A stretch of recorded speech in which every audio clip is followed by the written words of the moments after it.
Subscribe करिए हमारे channel target UP TET CTET को और बेल आइकन को दबाइए। हेलो फ्रेंड्स, मैं रेनू स्वागत करती हूँ आप सभी भावी अध्यापक एवं अध्यापिकाओं का आपके अपने channel target UP TET CTET में। दोस्तों, आज की इस वीडियो में हम पढ़ने वाले हैं आप लोग के डीएलएड सेकेंड सेमेस्टर के सेकेंड पेपर प्रारंभिक शिक्षा के नवीन प्रयास के 2019 के प्रश्न पत्र का हल। आज हम इस क्वेश्चन पेपर को कंप्लीटली सॉल्व करेंगे। हर एक क्वेश्चन को अच्छे से पढ़ते हुए समझते हुए आगे बढ़ेंगे।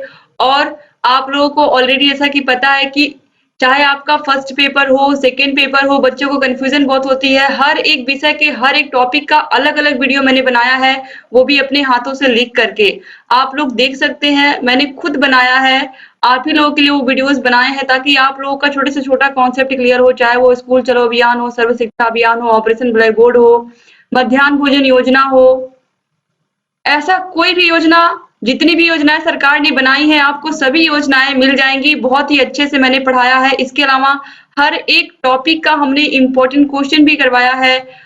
आप लोगों के पवन सीरीज दादन सीरीज कंप्लीट सॉल्व करवाया है। और साथ ही साथ दोस्तों हम लोग सभी विषयों के प्रीवियस ईयर क्वेश्चन पेपर भी सॉल्व करवा चुके हैं। तो इस तरीके से आप 2016 का पेपर भी देख सकते हैं, 2017 का, अभी 2018 का भी और 2019 का भी हम यहाँ पर सॉल्व करवा रहे हैं। तो अगर 4 से 5 साल के पेपर, अगर आप 5 ईयर तक के पेपर सॉल्व करके एग्जाम में चले जाएंगे तो आपकी तैयारी बहुत अच्छी हो जाएगी और आप बेस्ट स्कोर भी करेंगे। क्योंकि ये 2 घंटे का पेपर होता है और 50 नंबर का ये पेपर होता है। 2 घंटे के पेपर को आपको कैसे मैनेज करना है, जब आप प्रैक्टिस पहले से किए रहेंगे कैसे लिखना है और कैसे इसे हमें कंप्लीट करना है, तो आप वहां पर भी जा करके अच्छा स्कोर करेंगे, एग्जाम हॉल में भी अच्छा स्कोर करेंगे। तो इसलिए बहुत जरूरी है कि आप लोग अच्छे से तैयारी कर लीजिए अपनी। और हमारे चैनल से बेहतर यूट्यूब पर आपको कहीं कोई भी चैनल नहीं मिलेगा, क्योंकि हम लोगों ने आपके सेकेंड सेमेस्टर की तैयारी इतने अच्छे से करवाई है कि हर एक विषय पर हमने बहुत मेहनत की है ताकि आप लोग बेस्ट स्कोर करो। और दोस्तों, मैं आपको यकीन दिलाती हूँ, अगर आप मेरे चैनल से पढ़ करके जाते हैं तो निश्चित रूप से आप बहुत अच्छा स्कोर करेंगे। हर एक वीडियो को आप देखिए और बहुत ही अच्छे से हर एक वीडियो को हमने बनाया है। तो चलिए अब स्टार्ट करते हैं हम बहुविकल्पी क्वेश्चंस को। कमेंट बॉक्स और डिस्क्रिप्शन बॉक्स में मैं सभी विषयों का लिंक आपको दे दूंगी, सभी विषयों को आप पढ़ सकते हैं। तो क्वेश्चन नंबर 1, बाल अधिकार का प्रस्ताव पारित किया गया। बाल अधिकार का प्रस्ताव कहाँ पारित किया गया? संयुक्त राष्ट्र संघ में, भारत सरकार द्वारा, यूनेस्को द्वारा या फिर उपयुक्त में से कोई नहीं। दोस्तों, यहाँ पर मैं जो बताने जा रही हूँ उसको आप ध्यान से सुनिएगा। बाल अधिकार का प्रस्ताव संयुक्त राष्ट्र संघ द्वारा पारित किया गया। कब पारित किया गया? 20 नवंबर 1989 को ये संयुक्त राष्ट्र संघ ने इसे पारित किया था और इस पर 193 देशों ने हस्ताक्षर किया था। अब ये जो बाल अधिकार प्रस्ताव था जो यूनेस्को में पारित हुआ था, इसको भारत ने कब अपनाया? इसको भारत ने अपनाया 11 दिसंबर 1992 को।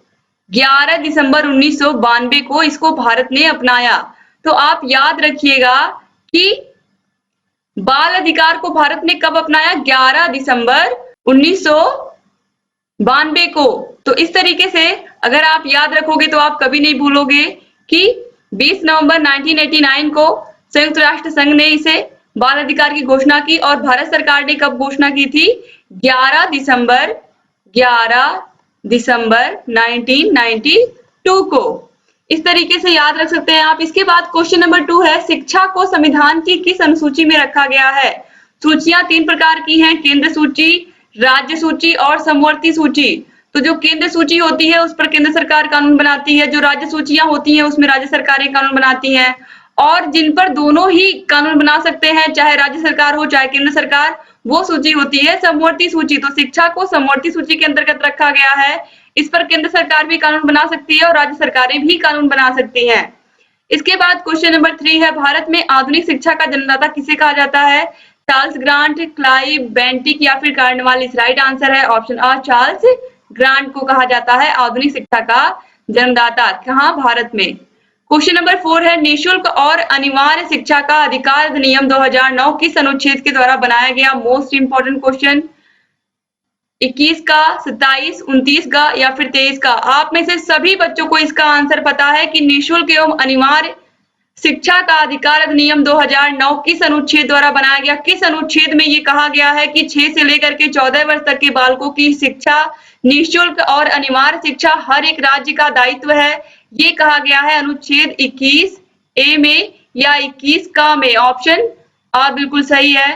क्वेश्चन नंबर 5 है, वुड का घोषणा पत्र किस वर्ष आया? 1857 में, 1889 में, 1854 में या 1851 में? आपको पता है 1854 में वुड का घोषणा पत्र आया था।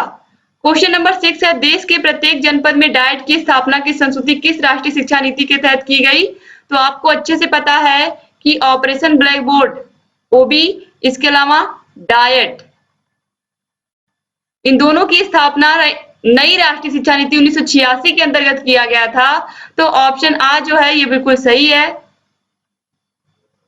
क्वेश्चन नंबर 7 है, निस्यंदन या छनाई का सिद्धांत के प्रतिपादक थे। यहाँ पर निस्पंदन लिखा है, यह है निस्यंदन। निस्यंदन सिद्धांत या छनाई सिद्धांत के प्रतिपादक कौन थे? आपको अच्छे से पता है कौन थे। ऑप्शंस में दिया हुआ है बेंटिक, ऑकलैंड, मैकाले या फिर एडम स्मिथ। दोस्तों, जहां पर भी निस्यंदन सिद्धांत या छनाई का सिद्धांत आया है, मैंने बार बार आप लोगों को रिपीट किया, ये एक ऐसा क्वेश्चन है जो बिल्कुल आउट है कि इससे क्वेश्चन आना ही आना है, चाहे निस्यंदन सिद्धांत किसने दिया, छनाई का सिद्धांत किसने दिया या मैकाले की शिक्षा नीति पर प्रकाश डालिए। तो यहाँ पर देखिए दोस्तों, जो निस्यंदन सिद्धांत था वो यही था कि समाज के उच्च वर्ग के कुछ लोगों को शिक्षा दी जाए और वो कुछ लोगों से शिक्षा समाज के जन साधारण निचले वर्ग के लोगों तक पहुंचे। तो इस तरीके से ये छन छन करके समाज के निचले स्तर पर आई ये शिक्षा। ये किसका कहना था? ये लॉर्ड मैकाले का कथन था, इसी ने ये दिया था, जिसे बाद में 1854 में वुड के घोषणा पत्र में इसे खारिज कर दिया गया था। इसके बाद क्वेश्चन नंबर 8 है, सभी को शिक्षा उपलब्ध कराने से संबंधित है। Operation black board, Navodaya Vidyalaya, जिला शिक्षा एवं प्रशिक्षण संस्थान, चाहे उपयुक्त सभी। सरकार जो भी योजनाएं बनाती है उसमें सभी के लिए शिक्षा का ही प्रावधान होता है। कोई किसी भी वर्ग का हो, कोई किसी भी जाति का हो, कोई किसी भी धर्म का हो, सबको शिक्षा का समान अधिकार प्राप्त है। तो जितनी भी योजनाएं सरकार बनाती है वो सभी की शिक्षा के लिए ही बनाती है। तो इसीलिए ऑप्शन द जो है उपयुक्त सभी, ये बिल्कुल राइट आंसर है। चाहे डाइट की स्थापना हो, चाहे ऑपरेशन ब्लैक बोर्ड हो, चाहे नवोदय विद्यालय हो, ये सभी। क्वेश्चन नंबर 9 है, ह्रास की समस्या से क्या अभिप्राय है? ह्रास और अवरोधन, ह्रास और अवरोधन बहुत ही अच्छे से मैंने पिछली वीडियो में आपको समझाया था, यानी कि जब मैंने 2018 का पेपर सॉल्व करवाया था उसमें भी यही क्वेश्चन आया था, ह्रास या अपव्यय, ये एक ही चीज है। अपव्यय, ह्रास या अपव्यय का मतलब होता है कि बच्चा बीच में ही विद्यालय छोड़ करके चला गया है, यानी कि अब वो स्कूल छोड़ दिया है, स्कूल आना बंद कर दिया है। और जो अवरोधन होता है, इसका मतलब क्या है कि बच्चा एक ही कक्षा में कई साल तक पढ़ रहा है, उस कक्षा से ऊपर वो जा ही नहीं पा रहा है। तो इस तरीके से ह्रास या अवरोधन एक ही चीज है, जिसे हम अपव्यय भी कहते हैं। दोस्तों, ह्रास और अपव्यय एक ही चीज है, और जो अवरोधन है इसका मतलब भी मैंने ऑलरेडी आपको बता दिया, अवरोध उत्पन्न होना मतलब बच्चा एक कक्षा से आगे बढ़ ही नहीं पा रहा है। तो ह्रास या अपव्यय का मतलब कि बच्चा बीच में ही विद्यालय छोड़कर चला जाता है। तो ऑप्शन किस ऑप्शन में है? ऑप्शन सा में है, बीच में ही विद्यालय छोड़कर बच्चे का चले जाना क्या है? ह्रास या अपव्यय है। और अवरोधन का मतलब एक ही कक्षा में बच्चा बार बार पढ़ रहा है, उस कक्षा से आगे वो जा ही नहीं पा रहा है, क्योंकि उस कक्षा को वो पास ही नहीं कर पा रहा। जैसे कि बच्चा कक्षा 2 में है तो ये 2 को पास करके 3 में नहीं जा पा रहा है। तो इस तरीके से ये हो गया अवरोधन। क्वेश्चन नंबर 10 है, बीईपी क्या है? बेसिक शिक्षा परियोजना, जिला प्राथमिक शिक्षा कार्यक्रम, विद्यालय शिक्षा की तैयारी कार्यक्रम या इनमें से कोई नहीं। बेसिक शिक्षा परियोजना और जिला प्राथमिक शिक्षा कार्यक्रम, DPEP, district primary education programme, विद्यालय शिक्षा की तैयारी, school readiness programme. Question number 11 है, मध्याह्न भोजन योजना के उद्देश्य हैं। एमडीएम के क्या उद्देश्य हैं? एमडीएम स्कूल में क्यों बनना शुरू हुआ? बच्चों के नामांकन में वृद्धि करना, बच्चों को विद्यालय में पूरे समय तक रोके रखना, स्कूल आने के लिए प्रेरित करना या फिर उपयुक्त सभी। दोस्तों, जो मध्याह्न भोजन योजना एमडीएम योजना चलाई गई, इसके अंतर्गत बच्चों के नामांकन में वृद्धि हुई, यानी कि बच्चों के नामांकन में वृद्धि का मतलब बच्चों का लगातार स्कूल में एडमिशन होने लगा, और बच्चों को विद्यालय में पूरे समय तक रोके रखने का मतलब है कि जब बच्चे स्कूल में, जैसे क्या होता है कभी कभी बच्चे बिना खाना खाए ही स्कूल आ जाते थे, तो वो बच्चे इंटरवल में खाना खाने के बहाने घर चले जाते थे और फिर वो घर से आते ही नहीं थे। तो इस तरीके से अगर जब स्कूल में ही खाना बनने लगा तो बच्चे पूरे टाइम तक स्कूल में टिकने लगे। इसके अलावा स्कूल आने के लिए वो प्रेरित होने लगे कि हाँ नया नया डिश रोज रोज, क्योंकि आपको भी पता है कि स्कूल में हर दिन अलग अलग खाना बनता है, तो इससे बच्चे स्कूल आने के लिए प्रेरित भी होने लगे। तो यहाँ पर ऑप्शन द जो है ये बिल्कुल सही है। क्वेश्चन नंबर 12 है, भारत सरकार ने सन 1992 में संशोधित कार्यान्वयन कार्यक्रम को कितने खंडों में बांटा है? 10 खंडों में, 23 खंडों में, 15 खंडों में या 8 खंडों में? राइट आंसर है ऑप्शन ब 23 खंडों में। क्वेश्चन नंबर 13 है, ऑपरेशन ब्लैक बोर्ड योजना का सुझाव किसने दिया था? ऑपरेशन ब्लैक बोर्ड और डाइट, ये दोनों की संस्तुति आपको अच्छे से पता है, राष्ट्रीय शिक्षा नीति 1986 में दी गई थी। तो ऑप्शन स जो है ये बिल्कुल सही है। इसके बाद क्वेश्चन नंबर 14 है, NPEGEL national programme of education for girls at elementary level में किस कक्षा की अपवंचित लड़कियों के अध्ययन करने का प्रावधान है? 2 से 4, 1 से 8, 3 से 5 या फिर 4 से 7? राइट आंसर है ऑप्शन ब 1 से लेकर के 8 तक की शिक्षा को ही हम प्राथमिक शिक्षा कहते हैं। आपको पता है हमारे देश में 6 से लेकर के 14 वर्ष तक के सभी बच्चों को निःशुल्क और अनिवार्य शिक्षा का प्रावधान है, ये उनका मौलिक अधिकार है और 6 से लेकर के 14 वर्ष तक के बालक ही कक्षा 1 से 8 तक की पढ़ाई करते हैं। क्वेश्चन नंबर 15 है, जनशाला कार्यक्रम के अंतर्गत कौन कौन सी संस्थाएं वित्तीय सहायता प्राप्त कर रही हैं? UNDP, UNSPA या यूनिसेफ या फिर उपयुक्त सभी? दोस्तों UNDP का मतलब है united nations development programme, united nations development programme. इसके अलावा यहाँ पर UNSPA का मतलब है संयुक्त राष्ट्र जनसंख्या कोष। यूनिसेफ के विषय में आपको पता ही है। तो यहाँ पर ये सभी संस्थाएं वित्तीय सहायता प्राप्त कर रही हैं, इसीलिए ऑप्शन द जो है ये बिल्कुल सही हो जाएगा। इस तरीके से आपके सभी बहुविकल्पी क्वेश्चंस खत्म होते हैं। उम्मीद करती हूँ कि मैक्सिमम क्वेश्चंस आप लोगों को पहले से ही आ रहे होंगे और जो नहीं भी आ रहे होंगे वो भी आपका तैयार हो गया होगा। इसके बाद अब हम अति लघु उत्तरीय क्वेश्चंस को भी सॉल्व करेंगे। अति लघु उत्तरीय क्वेश्चंस में देखिए यहाँ पर क्वेश्चन नंबर 16 से हम सॉल्व करेंगे। क्वेश्चन नंबर 16, स्वतंत्रता के समय भारत में साक्षरता कितने प्रतिशत थी? स्वतंत्रता के समय भारत की साक्षरता 14% थी, जो बढ़ करके अब लगभग 74 हो चुकी है। कितनी हो चुकी है? 74% हो चुकी है। ठीक है, इसके बाद देखिए यहाँ पर आपने देख लिया कि 14% थी। दोस्तों कहीं कहीं आपको 12% भी मिलता है, तो आप कंफ्यूज मत होइएगा। 12 भी सही है, 14 भी सही है, क्योंकि अलग अलग बुक में आपको अलग अलग डाटा मिलेगा, तो आप कंफ्यूज मत होइएगा। ठीक है, अगर आप इंटरनेट पर सर्च करोगे तो आपको 12% मैक्सिमम जगह पर मिलेगा, लेकिन आपको 14% भी ऐसा नहीं कि कम जगह मिलेगा, 14% भी बहुत जगह मिलता है। तो इसमें आपको कंफ्यूज नहीं होना है, आप दोनों में से कुछ भी लिखोगे वो राइट आंसर ही माना जाएगा। इसके बाद क्वेश्चन नंबर 17 है, लॉर्ड मैकाले ने अपने विवरण पत्र में भारत में शिक्षा का क्या उद्देश्य बताया? लॉर्ड मैकाले ने अपने विवरण पत्र में भारत में शिक्षा का उद्देश्य क्या बताया था? आप देखिए ध्यान से, अंग्रेजी शिक्षा के माध्यम से यूरोपीय आवश्यक सुविधाओं को सुलभ कराना। क्वेश्चन नंबर 18 है, ऑपरेशन ब्लैक बोर्ड का क्या उद्देश्य था? दोस्तों ऑपरेशन ब्लैक बोर्ड योजना का उद्देश्य प्राथमिक विद्यालय में पाठ्य सामग्री तथा शिक्षण उपकरण जैसी न्यूनतम आवश्यक सुविधाओं की व्यवस्था को सुनिश्चित करना है। क्वेश्चन नंबर 19 है, पोषाहार वितरण योजना में कितने कैलोरी ऊर्जा बच्चों को देने की व्यवस्था है? तो 3 से 6 साल की उम्र के बच्चे को करीब 1200 से 1600 किलो कैलोरी ऊर्जा की आवश्यकता होती है। इसके बाद क्वेश्चन नंबर 20 है, एनसीएफ 2005 का अस्तित्व किस रिपोर्ट के आधार पर आया? तो एनसीएफ 2005 का अस्तित्व पाठचर्या का संवर्धन पाठ्य पुस्तक पर केंद्रित करना। क्वेश्चन नंबर 19 है, पोषाहार वितरण योजना में कितने कैलोरी ऊर्जा बालकों को देने की व्यवस्था है? तो मिड डे मील कार्यक्रम को एक केंद्रीय प्रवर्तित योजना के रूप में 15 अगस्त 1995 को पूरे देश में लागू किया गया था। ये डेट बहुत ही महत्वपूर्ण है दोस्तों, 15 अगस्त 1995 आप जरूर याद रखिएगा, क्योंकि पोषाहार वितरण योजना की शुरुआत इसी दिन से हुई थी। और मैं जहां पर भी ये मिलता है मैं आपको जरूर कहती हूँ कि आप इसको लर्न कर लीजिए। इसके अलावा 450 कैलोरी देने की व्यवस्था है। इस योजना के तहत न्यूनतम 200 दिनों हेतु निम्न प्राथमिक स्तर के लिए प्रतिदिन न्यूनतम 300 कैलोरी ऊर्जा एवं 8 से 12 ग्राम प्रोटीन तथा उच्च प्राथमिक स्तर के लिए न्यूनतम 100 कैलोरी ऊर्जा एवं 20 ग्राम प्रोटीन देने का प्रावधान है। क्वेश्चन नंबर 20 है, एनसीएफ 2005 का अस्तित्व किस रिपोर्ट के आधार पर आया? तो 1986 की शिक्षा नीति जो कि 1993 में संशोधित हुई। एनसीएफ 2005 का अस्तित्व 1993 में 1986 की संशोधित शिक्षा नीति से अस्तित्व में आया।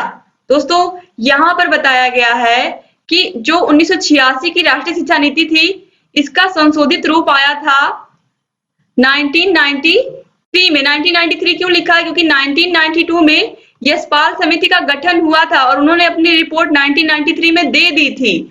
तो जब दे दी थी तो ये संशोधित हो चुका था 1993 में, तो ये संशोधित हुआ। उसके बाद एनसीएफ 2005 का अस्तित्व 1993 में 1986 की संशोधित शिक्षा नीति से ही अस्तित्व में आया, यानी कि 1986 की राष्ट्रीय शिक्षा नीति को संशोधित कर किया गया 1993 में और उसे ही 2005 में एनसीएफ के रूप में अस्तित्व में लाया गया, एनसीएफ 2005 के रूप में।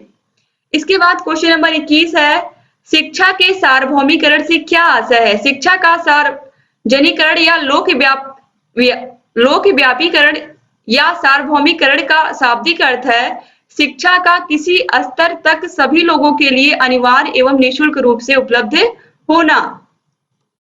क्वेश्चन नंबर 22 है, बाल अधिकारों की घोषणा कब और किसके द्वारा की गई? संयुक्त राष्ट्र संघ ने बालकों के अधिकारों की घोषणा 20 नवंबर सन 1989 को की। ये ऑलरेडी मैं आपको बता चुकी हूँ, ये डेट 20 नवंबर 1989 को की थी। इस घोषणा का मूल उद्देश्य विश्व के समस्त बालकों हेतु मूलभूत मानवीय अधिकारों को सुनिश्चित करना था। इसके बाद क्वेश्चन नंबर 23 है, पी मोस्ट कार्यक्रम का पूरा नाम लिखिए। तो पी मोस्ट का पूरा नाम आप देखिए, अध्यापकों का विस्तृत अभिविन्यास कार्यक्रम, इसका हिंदी हो गया। Programme of mass orientation for school teachers, ये इसका इंग्लिश हो गया।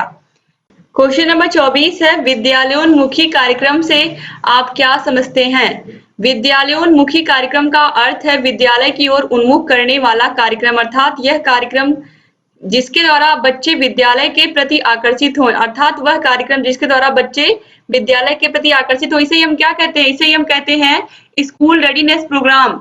इस कार्यक्रम के अंतर्गत कक्षा 1 के प्रारंभिक 6 सप्ताह, यही आपको याद रखना है, कक्षा 1 के प्रारंभिक 6 सप्ताह से लेकर के 2 माह की अवधि तक उन बच्चों को पूर्व प्राथमिक शिक्षा के अनुभव दिए जाते हैं और इन्हें विद्यालय के लिए तैयार किया जाता है, इसलिए हम इस कार्यक्रम को स्कूल रेडीनेस कार्यक्रम कहते हैं।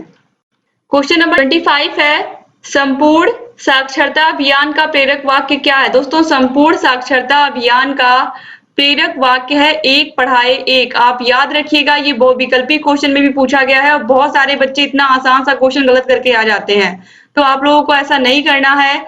संपूर्ण साक्षरता अभियान का सिंपल सा प्रेरक वाक्य है एक पढ़ाए एक। इसके बाद क्वेश्चन नंबर 26 हम देखते, कस्तूरबा गांधी बालिका विद्यालय योजना के क्या उद्देश्य हैं? तो कस्तूरबा गांधी बालिका विद्यालय के उद्देश्यों में आप देखिए, बालक बालिकाओं के प्रति सम दृष्टिकोण विकसित करना, यानी कि समान रूप से दृष्टिकोण विकसित करना, बालक और बालिका बिल्कुल बराबर है ये। इसके अलावा बालिकाओं के नामांकन व ठहराव को सुनिश्चित करना तथा बालिकाओं को गुणवत्ता युक्त शिक्षा की उपलब्धता हेतु प्रयास करना। इसीलिए कस्तूरबा गांधी विद्यालय बनाए गए। कब बनाए गए? 2004-2005 में। और आपको पता है इसमें 6 से लेकर के 8 तक की लड़कियां पढ़ती हैं, यानी कि 6, 7, 8 3 साल इन्हें शिक्षा दी जाती है। ये यहीं पर इसी स्कूल में ही रहती हैं, यानी कि ये आवासीय विद्यालय होते हैं। लड़कियां यहीं पर रहती हैं, पढ़ती हैं, खाती पीती सोती हैं, वहीं पर वो रहती भी हैं, वहीं पर वो पढ़ाई भी करती हैं। क्वेश्चन नंबर 27 है, एनसीईआरटी के प्रमुख कार्य बताइए। एनसीईआरटी के प्रमुख कार्यों में अनुसंधान और नवाचार, आदर्श पाठ्यक्रम, राष्ट्रीय शिक्षा संस्थान, अध्यापक शिक्षा, विशेष शिक्षा और विस्तार सेवा विभाग, इसके अलावा विज्ञान किट, ये सभी एनसीईआरटी के प्रमुख कार्य हैं। एनसीईआरटी का फुल फॉर्म क्या है?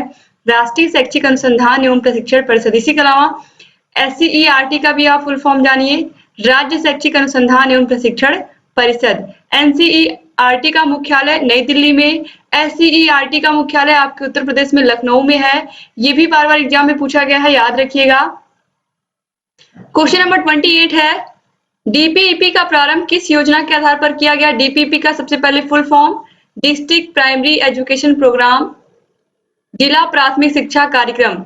संशोधित राष्ट्रीय शिक्षा नीति 1992 के अनुसरण में शिक्षा को सर्वसुलभ बनाने के लिए विश्व बैंक इसमें सहायता करता है। इसके बाद क्वेश्चन नंबर 29 हम देखेंगे, राष्ट्रीय पाठ्य सूची 2005 में शिक्षक के क्या दृष्टिकोण हैं? निर्देशों के स्थान पर अवलोकन, अनुभव, प्रयोग आदि विविध गतिविधियों के माध्यम से ज्ञान सृजन के अवसर उपलब्ध कराने की दक्षता। इसके अलावा क्वेश्चन नंबर 30 है, भारत में निःशुल्क एवं अनिवार्य शिक्षा की उन्नति में कठिनाई क्या है, या मुख्य कठिनाई क्या है निःशुल्क एवं अनिवार्य शिक्षा की उन्नति में? तो पहला है दोषपूर्ण पाठ्यक्रम है, दूसरा है शासन की कमजोर नीतियां, तीसरा है राजनीतिक कठिनाइयां और चौथा है शिक्षकों का अभाव। टीचर ही नहीं है पर्याप्त कि बच्चों को अच्छी शिक्षा दी जाए। तो इस तरीके से आपके सभी अतिलघु उत्तरीय क्वेश्चन समाप्त होते। दोस्तों क्वेश्चन नंबर 31, शिक्षा का अधिकार अधिनियम 2009 की प्रमुख विशेषताएं बताइए। तो प्रशिक्षण पाठ्यक्रम में भाषा, गणित, सामाजिक विषय एवं विज्ञान विषयों का पाठ्यक्रम में शामिल किया जाना, यानी कि प्रशिक्षित पाठ्यक्रम में भाषा, गणित, सामाजिक विज्ञान एवं विज्ञान विषयों को पाठ्यक्रम में शामिल किया गया। इसके अलावा शिक्षक प्रशिक्षणों के दौरान मूल्यों के विकास पर बल दिए जाए, यानी कि जो शिक्षकों को प्रशिक्षण दिए जाए वो इस प्रकार दिए जाए कि उनके अंदर खुद मानवीय मूल्यों का विकास हो, जिससे वे बच्चों के अंदर भी इन मूल्यों को विकसित कर सकें। इसके अलावा तीसरा पॉइंट है, मूल्यों के विकास में प्रयोगात्मक और क्रियात्मक तकनीकी को समाहित करने की जरूरत है। क्वेश्चन नंबर 32 है, शिक्षा के क्षेत्र में प्राच्य और पाश्चात्य विवाद क्या है, या प्राच्य पाश्चात्य विवाद क्या है? 2015 में भी ये क्वेश्चन पूछा गया, 2019 में तो पूछा ही गया है। देखिए दोस्तों, सन 1813 के आज्ञा पत्र के अनुसार भारत में जनसाधारण की शिक्षा का प्रबंध करना कंपनी का कर्तव्य हो गया और इस कर्तव्य को पूरा करने के लिए प्रतिवर्ष 1 लाख रुपए की धनराशि भी सुरक्षित कर दी गई। परंतु आज्ञा पत्र में यह स्पष्ट नहीं किया गया कि यह धन किस प्रकार व्यय किया जाएगा। अतः शिक्षा के क्षेत्र में कई प्रश्नों पर विवाद प्रारंभ हो गया, जिसे प्राच्य पाश्चात्य विवाद के नाम से जाना जाता है। यह विवाद 20 वर्षों 1813 से लेकर के 1833 तक चलता रहा।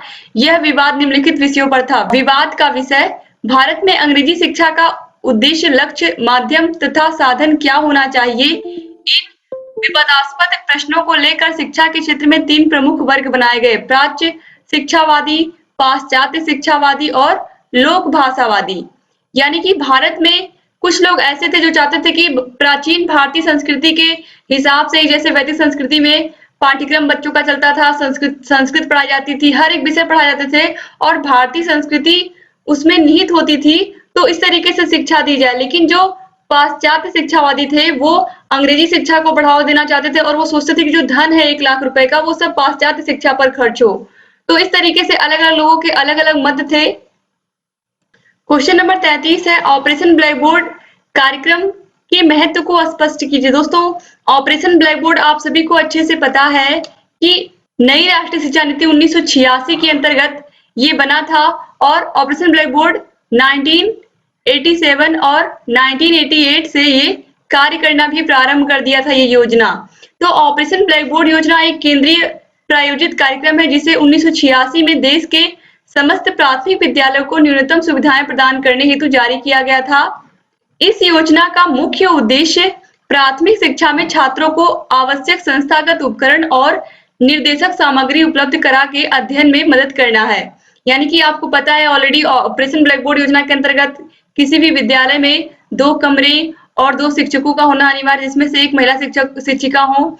इसके अलावा स्कूल में न्यूनतम शिक्षण सुविधाएं जैसे कि चौक, डस्टर, इसके अलावा ग्लोब, मानचित्र, चार्ट, ये सभी चीजें होनी चाहिए। विज्ञान किट, गणित किट, पाठ्य पुस्तकें बच्चों के लिए, ये सभी चीजें स्कूलों में होनी चाहिए। इसके बाद क्वेश्चन नंबर 34 है, लॉर्ड मैकाले की शिक्षा के क्या दोष थे, स्पष्ट कीजिए। मैकाले ने विदेशी भाषा के माध्यम से पाश्चात्य सभ्यता को भारत पर थोपने का प्रयास किया। उसका सबसे बुरा परिणाम यह हुआ कि हम अंग्रेजी शिक्षा पाकर पाश्चात्य सभ्यता की ओर झुके और अपनी संस्कृति को भुला बैठे। दूसरा है, लॉर्ड मैकाले के विवरण पत्र में भारतीय भाषाओं का अपमान किया गया। भारत में ऐसी और भी भाषाएं थी जो विकसित और समृद्ध थी, लेकिन मैकाले को सभी भारतीय भाषाएं गंवारू और घटिया मालूम होती थी। यह उसकी भूल थी। मैकाले के इस आरोप के कारण भारतीय भाषाओं का विकास रुक गया और अंग्रेजी भी जनसाधारण की भाषा न बन सकी। लॉर्ड मैकाले ने निस्यंदन सिद्धांत दिया था, छनाई सिद्धांत जिसे हम कहते हैं, और ऑलरेडी मैं कई बार बता चुकी हूँ कि लॉर्ड मैकाले का ये कथन था कि समाज के मुट्ठी भर लोगों को अच्छी शिक्षा दी जाए और ये जो शिक्षा है ये छन छन करके समाज के जो निचले वर्ग के लोग यानी कि समाज के निचले तबके तक ये शिक्षा छन छन करके पहुंचे। क्वेश्चन नंबर 35 है, प्राथमिक शिक्षा में अध्यापकों का विशेष अनुस्थापन कार्यक्रम एसओपीटी कब प्रारंभ हुआ? इसके किन्हीं दो उद्देश्यों का विस्तार कीजिए। दोस्तों ये देखिए 2019 में तो पूछा ही गया है, प्राथमिक शिक्षा में अध्यापकों का विशेष अनुस्थापन कार्यक्रम एसओपीटी कब प्रारंभ हुआ और इसके किन्हीं दो उद्देश्यों का विस्तार करना है। और यहाँ पर देखिए 2015 में भी ये क्वेश्चन पूछा गया है। तो दोस्तों चलिए देखते हैं एसओपीटी क्या है। प्राथमिक शिक्षा में अध्यापकों का विशेष अनुस्थापन कार्यक्रम एसओपीटी कार्यक्रम संपूर्ण देश में 1993-94 से प्रारंभ हुआ। 1993-1994 से प्रारंभ हुआ। इसके उद्देश्य निम्न प्रकार है। पहला है एनसीईआरटी सन 1991 की राष्ट्रीय रिपोर्ट में चर्चित न्यूनतम अधिगम स्तर की दक्षताओं पर बल देना। दूसरा है ऑपरेशन ब्लैक बोर्ड के अंतर्गत प्राथमिक विद्यालय में दी जाने वाली सामग्री का समुचित उपयोग करने की दक्षता का विकास करना। तीसरा है अध्यापकों को छात्र छात्राओं को केंद्रित अधिगम अपनाने के लिए प्रोत्साहित करना। और चौथा है कौशल तथा क्रियाकलाप केंद्रित शिक्षण एवं अधिगम प्रक्रिया में प्रशिक्षण प्रक्रिया को प्रोत्साहित करना। तो इस तरीके से ये क्वेश्चन देखिए कितना इंपॉर्टेंट है। 2019 में भी पूछा गया, 2015 में भी पूछा गया है। क्वेश्चन नंबर 36 है, उत्तर प्रदेश बेसिक शिक्षा परियोजना के उद्देश्य लिखिए। 2019 में तो पूछा ही गया, 2016 में भी पूछा गया है। बेसिक शिक्षा परियोजना के निम्नवत उद्देश्य हैं, विद्यालय सुलभ कराना। इस परियोजना के अंतर्गत 300 की आबादी तथा 1.5 किलोमीटर की दूरी पर प्राथमिक विद्यालयों वैकल्पिक शिक्षा केंद्रों को खोलना शामिल किया गया। नामांकन वर्ष 2000 से लेकर के वर्ष 2000 तक 6 से लेकर के 11 आयु वर्ग के सभी बालक बालिकाओं का विद्यालय में नामांकन कराना। तीसरा है उपलब्धि प्राप्त करना, वर्ष 2000 तक विद्यालयों में नामांकित बच्चों में न्यूनतम अधिगम स्तर की दक्षताएं विकसित करना। चौथा है सतत शिक्षा, लगभग 5000 की ग्रामीण क्षेत्र की आबादी पर सतत शिक्षा की सुविधा प्रदान करना। इसके अलावा बेसिक शिक्षा परियोजना अथवा उत्तर प्रदेश सभी के लिए शिक्षा परियोजना के मूलतः दो कार्य हैं, प्रबंधकीय कार्य, प्रबंधकीय व्यवस्था के लिए राज्य स्तर पर राज्य परियोजना परिषद, जनपद स्तर पर जिला शिक्षा परियोजना समिति, विकास खंड स्तर पर ब्लॉक शिक्षा समिति तथा ग्रामीण स्तर पर ग्राम शिक्षा समिति का गठन किया गया है। और अकादमिक व्यवस्था में प्रबंधकीय व्यवस्था के अंतर्गत राज्य स्तर पर राज्य शैक्षिक प्रबंधन एवं प्रशिक्षण संस्थान सीमैट, जनपद स्तर पर जिला शिक्षा एवं प्रशिक्षण संस्थान डायट, विकास खंड स्तर पर ब्लॉक संसाधन केंद्र बीआरसी तथा न्याय पंचायत स्तर पर न्याय पंचायत संसाधन केंद्र यानी कि एनपीआरसी की स्थापना की गई है। क्वेश्चन नंबर 37 है, स्कूल चलो अभियान का परिचय दीजिए। जुलाई 1986 में कक्षा 1 से लेकर के 8 तक के बच्चों को विद्यालय के प्रति आकर्षित करने के लिए स्कूल चलो अभियान चलाया गया। इसके अंतर्गत जुलूस निकाले गए तथा पोस्टर लगाए गए। अनुसूचित जाति, अनुसूचित जनजाति तथा अल्पसंख्यक वर्ग के बच्चों को विद्यालय के प्रति आकर्षित करने के लिए छात्रवृत्ति की व्यवस्था भी की गई। और स्कूल चलो अभियान के अंतर्गत ये सभी चीजें होती हैं, याद रखिएगा आप लोग। क्वेश्चन नंबर 38 है, राष्ट्रीय बाल श्रम परियोजना को समझाइए। दोस्तों हमारे देश में राष्ट्रीय बाल श्रम परियोजना की आवश्यकता क्यों महसूस की गई? इन दोनों का ही आंसर एक ही है, 2016 में भी पूछा गया है। तो 9वीं पंचवर्षीय योजना 1997 से लेकर के सन 2000 तक चली थी, ये भी आप याद रखिएगा। राष्ट्रीय बाल श्रम परियोजना संचालित की गई। बहुत सारे क्वेश्चन पूछे गए हैं कि राष्ट्रीय बाल श्रम परियोजना किस पंचवर्षीय योजना में चलाई गई, तो 9वीं पंचवर्षीय योजना में चलाई गई। इसके बाद देखिए इस परियोजना का मुख्य लक्ष्य है बाल श्रमिकों का पुनर्वास तथा बाल श्रम समस्या का पूर्ण रूप से उन्मूलन, यानी कि जो बाल श्रम की समस्या है उसको पूर्ण रूप से जड़ से खत्म कर दिया जाए। प्रथम चरण में बाल श्रमिकों को सर्वेक्षण द्वारा चिन्हित किया जाता है, फिर उन्हें उनकी गठित परिस्थितियों से निकालकर हेतु पाठ्यक्रम ब्रिज कोर्स कराने के उपरांत शिक्षा की मुख्य धारा में शामिल किया जाता है। प्रारंभ में राष्ट्रीय बाल श्रम योजना से 100 जनपद आच्छादित थे। 10वीं पंचवर्षीय योजना में, जो कि 2002 से लेकर के 2007 तक चली थी, राष्ट्रीय बाल श्रम परियोजना NCLP national child labour project को आगे बढ़ाने का निश्चय हुआ है, जिसके अंतर्गत निम्नवत प्रयास किए गए हैं। सर्व शिक्षा अभियान के अंतर्गत 5 से 9 आयु वर्ग के समस्त बच्चों को प्राथमिक विद्यालय में प्रवेश कराया जाएगा तथा 9 से लेकर के 14 वर्ष तक के बाल श्रमिकों को विशेष विद्यालय में पढ़ाने के बाद शिक्षा की मुख्य धारा में जोड़कर उच्च प्राथमिक शिक्षा हेतु सम्मिलित किया जाएगा। दूसरा है उन कार्यक्रमों तथा विभागों का प्रभावी समन्वयन होगा जिसके द्वारा गरीब माता पिता तथा उनके श्रमिक बच्चों के पुनर्वास की व्यवस्था हो सकेगी। तीसरा है बाल श्रम अधिनियम 1986 का सख्ती से क्रियान्वयन होगा। और चौथा है कालांतर में तय किया गया कि और अधिक जनपदों में एनसीएलपी संचालित किया जाए।